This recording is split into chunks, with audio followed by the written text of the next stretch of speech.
বন্ধুরা আমার, আমি মনির উদ্দিন বলছি। আজকে করোনা ভাইরাসের জন্য মানুষ ভয়ে দৌড়াদৌড়ি করেছে। কেউ যদি মাস্ক না লাগায় তাকে তাড়াতাড়ি ধরাধরি পিটাপিটি করেছে।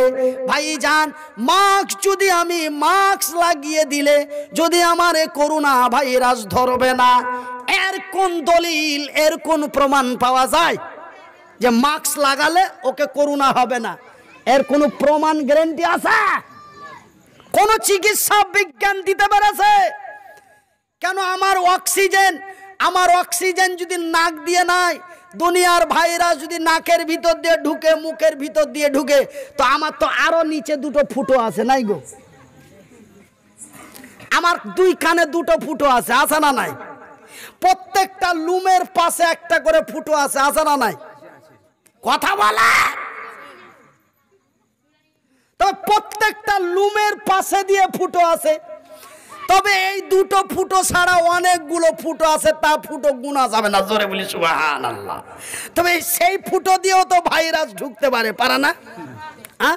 সারাদিন প্যান্টে করে পেশাব নিয়ে ঘুরে বেড়াও আর নাক আর মুখ ঢেকে নাও, তোমারে ভাইরাস হবে না। কে বলেছে? বেয়াদব!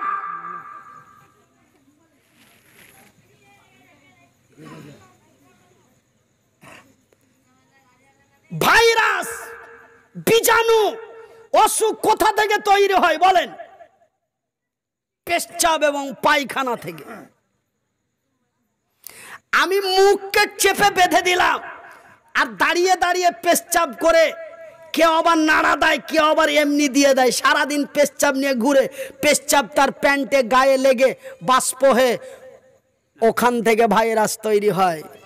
আমি বলবো রাজ্য সরকার এবং কেন্দ্র সরকারকে, ভাইরাস যদি দূর করতে হয় মুতে পানি লাও। কি গো? বিবির সাথে মিলন করে তাড়াতাড়ি পরিষ্কার হও।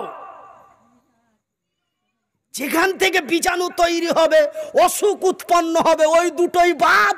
ওই মুখ চেপে বেঁধে দাও। আরে ফুটো দুটো বন্ধ করলাম, বাকি ফুটো কোথায় বন্ধ হবে? শোনা, আমি মনির উদ্দিন বলছি, আল্লাহ ও তার রাসূলের বিধি বিধান মেনে যারা চলবে তাদেরকে কোনোদিন কোনো ভাইরাস হবে না। দেখবে আজকে একটা টিভি চ্যানেলে খবর এসছে যে রোজাদারের মধ্যে একটাও ভাইরাস পাওয়া যায় না। জোরে বলি আলহামদুলিল্লাহ। এতগুলো আক্রান্ত করোনা ভাইরাসে, এত আক্রান্ত করোনা ভাইরাসে, এত মৃত্যু যে একটাও রোজাদার পাওয়া যায়নি, একটাও রোজাদার পাওয়া যায়নি। জোরে বলি আলহামদুলিল্লাহ, আরো জোরে বলি আলহামদুলিল্লাহ। ফ্রান্সের মাটি থেকে খবর এলো, ইটালির মাটি থেকে খবর ভাইরাস হচ্ছে যে রোজাদারের মধ্যে কোন রোজাদারকে করোনা ভাইরাস হয়নি। জোরে বলি আলহামদুলিল্লাহ। এত যে ভাইরাস ধরা পড়ছে, এত যে করোনা ভাইরাস ধরা পড়ছে, কিন্তু রোজা থেকে নিয়ে আজকে 15 রোজা পর্যন্ত একটা রোজাদার করোনা ভাইরাসের মধ্যে ধরা পড়েনি। জোরে বলি আলহামদুলিল্লাহ। একটু জোরে বলি সুবহানাল্লাহ। কেন? আমি রোজা রাখলেই নিজেকে পবিত্রতা থাকবো না গো? কথা বলেন। আমার ভাইয়েরা, আমার বন্ধুরা, আমার আব্বা জানেরা, আমি এই কথা অন্য কথা বলতে যেই কথা এসে যায়, ভাইজান, আল্লাহর নবী, দয়ার নবী, বিশ্বের নবী, ওই বাড়ির লোকদের কাছে